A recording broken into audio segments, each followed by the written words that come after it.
ఒక్కసారి మీరు పుట్టినప్పటి నుంచి ఆ నేపథ్యం ఒక్కసారి గుర్తు తెచ్చుకుంటే ఆ ఆర్థికమైన పరిస్థితులు, ఉమ్మడి కుటుంబం కానివ్వనండి, లేదంటే ఆర్థికంగా చాలా మిడిల్ క్లాస్ ఫ్యామిలీ దగ్గర నుంచి ఇప్పుడు ఇబ్బందికరమైన పరిస్థితుల దగ్గర నుంచి ఈ రోజు ఈ గొప్ప పొజిషన్, అంటే ఒక ముఖ్యమంత్రిని కలవడానికే సామాన్య మనిషికి కొన్ని రోజులు పడుతుంది, కలవలేని పరిస్థితుల్లో గేటు బయటే ఉండగలిగే పరిస్థితుల్లో ఎంతో మంది ముఖ్యమంత్రులతో మీరు కలిసి పనిచేశారు, ఎంతో సన్నిహితం ఉంది మీకు. అప్పటి నుంచి ఇప్పటి వరకు ఒక్కసారి మీ జీవితాన్ని వెనక్కి తిరిగి చూసుకుంటే ఏమనిపిస్తుంది సార్ మీకు? నేను సింహావలోకనం చేసుకుంటూనే ఉంటాను, సింహంలాగా బతకాలనుకుంటాను. కాబట్టి మీరు అన్న ప్రతి విషయాన్ని కూడా నేను తప్పకుండా సింహావలోకనం చేసుకుంటాను. ఎక్కడైనా నేను సింహావలోకనం చేసుకుంటున్నప్పుడు తప్పుదారిలో కానీ లేక తప్పుడు ఆలోచనలో కానీ ఉన్నట్టయితే నాకు నేను సర్దుకోవడానికి కోసం చెప్పి నా సింహావలోకనం అవసరం. సింహంలాగా బతకాలనుకున్నప్పుడు ప్రతిసారి నేను అది బాధ్యతగా తీసుకొని ఒక రకంగా సంతృప్తిమైనటువంటి జీవితం గడపడానికి కోసం చెప్పని ప్రయత్నం చేయడానికి ఆ సింహావలోకనం అవసరం. దాని బాధ్యత కూడా నాకు ఉందని చెప్పని చెప్పాల్సిందే. ఒకానొకప్పుడు మీరు తెలంగాణ జిల్లాలో చదువుకునే అవిద్యలో ఎక్కువ ఉండేది. ఇప్పుడు మీ చేతిలో ఒక అధికారం ఉంది ప్రజలకు ఏదైనా సేవ చేయడానికి. మరి ఈ అవిద్యని, తెలంగాణ నుంచి అవిద్యని దూరం చేయాలి అంటే కనుక మీరు ఏం చేయాలనే ఉద్దేశంతో ఉన్నారు?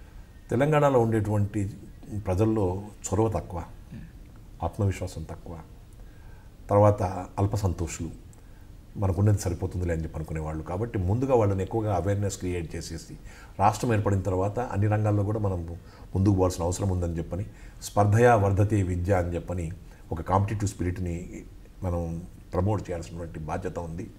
తప్పకుండా 3 ఏళ్ళు అయింది కాబట్టి మరో 5-10 ఏళ్లలో తప్పకుండా తెలంగాణ రాష్ట్రంలో చాలా ప్రతిభామూర్తులు వస్తారు.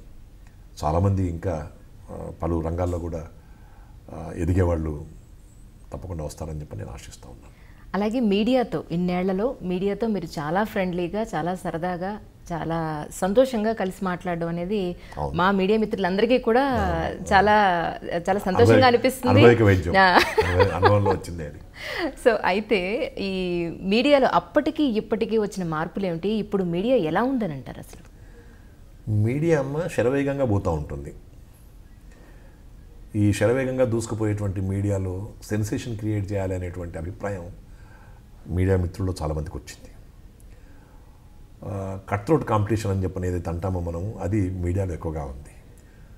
ఒక ఛానల్ మరొక ఛానల్తో పోటీ పడ్డమో, లేకపోతే ఒక పత్రిక మరొక పత్రికతో పోటీ పడ్డమో చూసుకొని వాళ్ళు చూడకముందే మనం చూసేసినట్టుగా మనం కావాల్సినటువంటి విశేషాలని, వార్తల్ని ప్రకటిద్దాము అని చెప్పని ఛానల్స్ ద్వారా కావచ్చు, పత్రికల ద్వారా అని చెప్పని కావచ్చు. కానీ నిజ నిర్ధారణ చేసుకోకుండా మనం చేయకూడదు అనేటువంటి విషయంలో ఒక తక్కువ రకమైనటువంటి ఆలోచన వస్తూ ఉంది. కానీ మీడియా నిజానికి, జనానికి కట్టుబడి ఉండాలి. కట్టుబడి ఉన్నటువంటి మీడియానే నిలబడి ఉంటుంది. జనం, నిజం, ఈ రెండు చాలా ముఖ్యమైనటువంటివి మీడియాకి. మీడియాకే కాదు, మనిషి యొక్క మనగడకు కూడా జనం, నిజం. నిజం అనేటువంటిది దాని మీద నడుస్తున్నంతసేపు జనం నిన్ను ఆదరిస్తుంటుంది. నిజం నుంచి పక్కదారి పోయినటువంటి సమయంలో జనం నిన్ను తృణీకరిస్తుంది. జనం ఆదరించాలన్నా, జనం తృణీకరించాలన్నా ఈ నిజం అనేటువంటి బాట చాలా అవసరం. అది వ్యక్తికి కావచ్చు, మీడియాకు మరింతగా అవసరం. కాబట్టి ఏ ఛానల్స్ అయితే నిజాన్ని నిర్భయంగా చెప్పగలుగుతాయో, నిష్కర్షగా చెప్పగలుగుతాయో, హేతుకంగా సహేతుకంగా చెప్పగలుగుతాయో ఆ ఛానల్స్ కానీ మీడియా వాళ్ళకి కానీ తప్పకుండా విజయం కలుగుతుందని చెప్పని నా అనుభవంలో చెప్తున్నటువంటి మాట.